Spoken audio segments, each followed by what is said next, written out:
Hi guys, we're back today with 6-2 notes, and today we're going to be talking about drawing inferences from data. Now, before we even begin, remember an inference is like an educated guess. Okay, so we're going to be looking at data, some dot plots, some number lines, things like that, and we're going to make guesses, and hopefully educated guesses on what we're about to read. So example 1, we'll be drawing qualitative inferences from data. Qualitative is like quality, right? So here we go. Sasha is trying to convince her mother to change her bedtime on school nights. She gathers data on the average number of hours of sleep that a random sample of 7th grade students in her school get each night. We want to know, will Sasha be able to convince her mother to let her go to bed later? So if we look on the right here, this is what Sasha's information is. Her bedtime is 9 p.m. Her wake-up time is 6:30 a.m., and she gets about 9.5 hours of sleep. Now, I doubt most of you guys have 9.5 hours of sleep, but we're going to go with it today. So what she does here, if you look over here at step 1, Sasha's displaying the data she collected in a dot plot. Right? This is basically a number line, and each one of these dots represents one student from her class. Okay? So if we look at this, one student sleeps for 8 hours. One student sleeps for 10 and 1/4 hours a night. So what she sees is about half of the dots are clustered or grouped, okay, around 9 hours to 9.5 hours. And if we look here, 9.5 hours has the most dots, okay? So here at the bottom, it talks about the range. Basically, the range is just the difference between the smallest number and the lowest number, or the biggest number and the smallest number, okay? And the range is about 2.5 hours of sleep, okay? So we want to know, using this data, can we see a pattern or a trend? So in step 2, Sasha concludes about half of the students in her grade get between 9 and 9.5 hours of sleep each night, the same number she gets. So look at this little curve that we made, right? We call that a distribution curve, okay? And most of the people, as she pointed out earlier, are about right here. Now, in order for her to convince her mother, she would need to show that students are getting less amount of sleep than she gets. And from this data, they're getting about the same. So a couple vocab words that we need to know. From this data, an inference can be made. Okay, like I said earlier, an inference is kind of like an educated guess. An inference is a conclusion made by interpreting data. So we can look at this graph and we can say most of the students had between 9 and 9.5 hours of sleep, right? An inference, any sort of guess that we can make from data. Right? It's like saying, if I looked outside at the weather for 5 days straight and each day it snowed, I could make a claim saying, it's probably winter because it's snowing every day, right? A guess based on data. So we look at question number 1, and it says, based on the data above, will Sasha be able to convince her mother to let her go to bed later? So looking back at our data, have we seen anything to indicate that kids are getting more or less sleep than she is? No, they're right in the sweet spot right here. The same amount of time that she has, 9.5 hours. So what we would say is, Sasha infers that about half the 7th graders in the school get between 9 and 9.5 hours of sleep. So, based on that stuff, she'll probably not be able to convince her mother to let her go to bed later.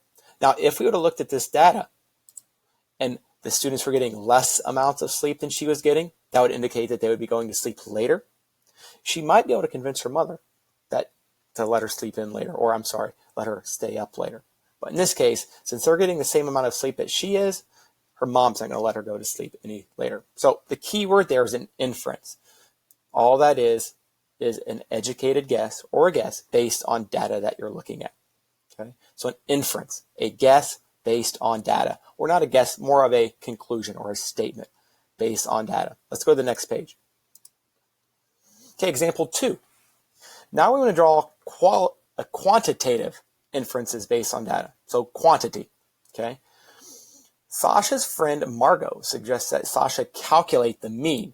Remember, the mean means average, and the median. And the median means the middle. So the average of the data and the median, the middle of the data, to determine whether they support her previous inferences about the population. So all we're going to do here is we're going to look at the data, and we're going to see, does the average, does that support her conclusion? And does the median support her conclusion? And her conclusion was that most of the kids are getting around 9.5 hours of sleep. So to find the mean or the average, she's going to add up all of these dots, and she's going to divide by the number of dots. And what she gets is that students are getting about 9 hours and 16 minutes of sleep. Now the median is basically the middle part. And what she finds is that students are getting about 9.25, or about the same, 9 hours and 15 minutes of data. So her mean and her median, as you can see from this graph right here, are in about the same spot, okay? Right in here. They're almost exactly the same.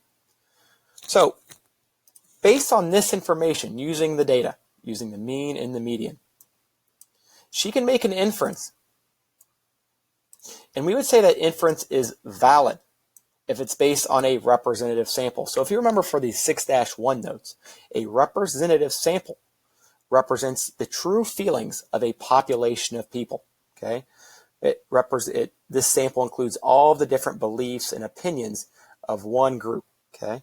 So we want to be able to make a valid inference, right? An inference that's true, that's based on data, okay? So if we think of a valid inference is, if I spent a month looking out the window, okay, and I compare that to 5 days. Well, if I looked outside for 5 days and each day it snowed, an inference I could make is that it snows every single day. But if I say I used a month and I looked out the window for a month, I don't think it would snow every single day. So that first inference I made would not be valid. But a valid inference could be is it snows on some of the days of the month. So here we're looking at an inference, her inference that she made earlier, okay, that most of the kids sleep between 9.25 and 9.5 hours, and our data backs that up. So what she made was a valid inference, and a valid inference is an inference, or a valid inference is one that is very likely to be true about the population, okay? So when you make inferences that are true or likely true about the population, that would be a valid inference. Okay, you can make conclusions that are false, that are incorrect. Okay, if I had a class of 25 kids and I asked them what their favorite color was, and I just asked one student and he said it was blue, well, I could say, well, every student likes blue, but that would not be valid. Okay, I would want to ask all of the students because that would be more representative of the classroom. Okay, not just the one. So we're looking for valid inferences, inferences that are based on data, that are true, that are based on lots and lots of research. So we look at question 2. Do the mean or the average and the median, the middle, support Sasha's previous inferences? And we would say the mean and the median support Sasha's inference that 7th graders get an average of 9 to 9.5 hours of sleep. Because look at this data. Gotta trust the data. Most of the data falls right in there. Okay, so that means this is a valid inference. 9 to 9.5 hours is a valid inference based on our data. Right? It can be supported. If you can support a statement with facts, that means it is valid. Okay, so if you guys say dumb things and they're based on nothing, that would not be valid. But if you say something that's based on information and based on data, that would be a valid inference or a valid statement. Okay, the last bit here, we got some real math that we're going to talk about now. It says example 3, making an estimate from sample data. So in this question, it says that Derek is writing a report on cell phone usage. He collects data from a random sample of 7th graders in his school. So he picked just random 7th graders in his school and asked them questions. And he finds that 16 out of the 20 7th graders have cell phones. So he asked a total of 20 7th graders, right? That would be our population, 20. That's all the students he asked. And of those 20, 16 said they have cell phones. So 16 of the 20 have cell phones, okay? Now it says, if there are 290 7th graders, okay? So he asked 20 7th graders. That was his sample size, was 20. There are 290 total, so this would be his population. Okay, so I'm going to write a little p below this. P for population. And this is our sample right here. S for sample. If there are 290 7th graders in his school, we want to estimate the number of 7th graders who have cell phones. Now, so let's go back over this. He asked 20 7th graders. 16 said they had cell phones. We want to use this information to try to figure out if there are 290 total students, how many of them have cell phones. Now, we have done questions like this in the past, okay? And we are going to use a proportion, okay, in order to solve it. Okay, that's where we have one fraction is set equal to another fraction, or a ratio set equal to a ratio. Now, I've given you a little clue here on how to set this up. Over here, we want our first ratio. So if we look back up here, and I'm going to erase this so we can see this a little bit better. We want this fraction first. This goes in our first ratio, 16 over 20. And as we see, we have 16 that had cell phones over 20 that did not. So we put 16 over 20. So when we do a problem like this left fraction is always made up of the data we're given, 16 out of 20. Now what we want to use this data to is to project it to this bigger amount, this 290. This is our population. So we look over here. We want the 7th graders in school that have cell phones. This is something we don't know. I'll put a little question mark here. That's something we don't know. And when we don't know something, that's our variable. So that's going to be our x. Okay? Or in this case, we're going to use a c. So I'll erase that x. I'm going to put a c here. And as you can see over here, we have a c. And on the bottom, that is the total. That would be our population down here. So down here, we should have 290, and we do. So here is our proportion. We have our 16 out of 20 over C over 290. And we want to know how many students will have a cell phone out of that 290. Okay. So how do we solve a proportion? Now you should remember this. We want to cross multiply and divide. So we're going to get something like this at first. We'll get this. Why? Because we want to cross multiply. We want to take 16 times 290 right here. And we want to take 20 times C, which is right here. So 16 times 290 equals 20 times C. Remember, we call those cross products. Okay. Next, we'll just simplify those two. What is 16 times 290? It's 4,640. What's 20 times C? 20C. So this is what we get next. Now, we know what a one-step equation is. We always want to isolate the variable. So this is 20 times C, so we can do the opposite of that. So you want to divide both sides by this C, or I'm sorry, not by the C, but by the 20. So in our next step, we have 20C divided by 20, 4640 divided by 20, and remember, these things will cancel off. Okay, and we want to take this divided by 20, and we should find our answer. And we do, 232. So what that means, after all this math and all this stuff, is that 232 students have a cell phone.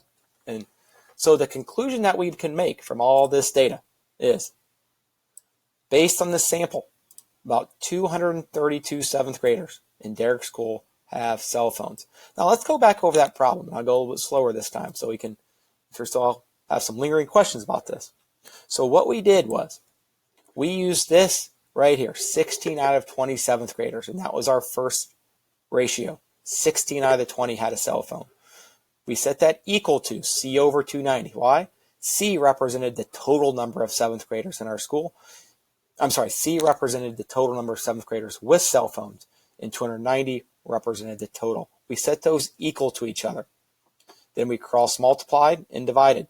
We cross-multiplied here, we divided by 20 here, and we got 232. Okay, so this is how we can use a proportion to get estimates. Now, is this 232 absolutely true? No, it is not. But all we're doing is we're taking the 16 out of 20 and we're using it to make an educated guess, an estimate on what the total will be. Okay, so let's say, for instance, if I have a class of 20 people and 50% of the people in my 20-person class, let's say they like the show Riverdale. I could estimate then that 50% of the total number of 7th graders in our school like the show Riverdale. I'm just using a small sample to estimate for a bigger population, and that's what we use for these proportions. Remember, if you have any questions over these notes, re-go through them, re-watch them, and feel free to contact me. Thank you, and hope you enjoy.